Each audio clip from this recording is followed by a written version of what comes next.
Europe के गिरजाघरों ने महिलाओं को डायन कहकर सदियों तक जलाया। अरब में उन्हें गुलाम बनाकर मंडियों में बेचा गया। कहीं उन्हें शिक्षा से वंचित किया गया तो कहीं आजीवन विधवा कहकर शाप झेलना पड़ा। उन्हें अधिकार नहीं था साथ बैठने का, साथ खाने का, अपनी राय रखने का, यहाँ तक कि अपने लिए विषय, वस्तु और वर चुनने का भी।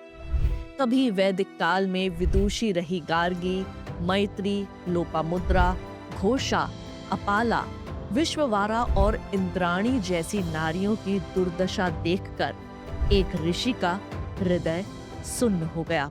महर्षि दयानंद जी के मन में प्रश्न उठने लगे, आखिर वैदिक काल में जिस नारी को अपने लिए स्वयं वर चुनने का अधिकार था, आज भी नारी अपनी मर्जी से छोटा सा चुनाव भी क्यों नहीं कर सकती?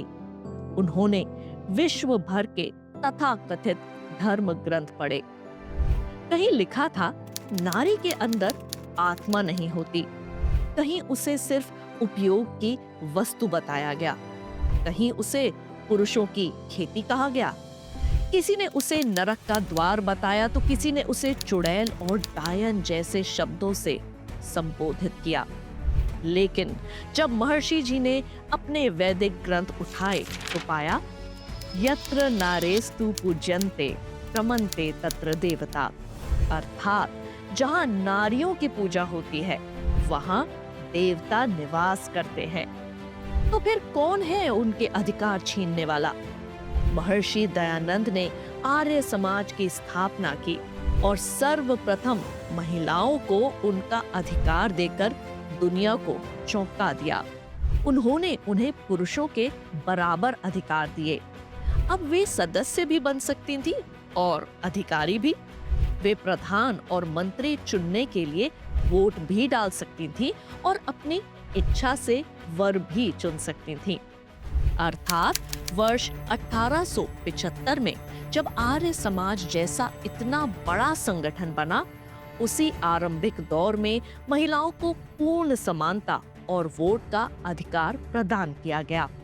ये अपने आप में एक अनूठी क्रांति थी। इस पहल ने न सिर्फ भारत बल्कि पूरी दुनिया को आईना दिखाया और समाज में नारियों की खोई प्रतिष्ठा को पुनः स्थापित किया।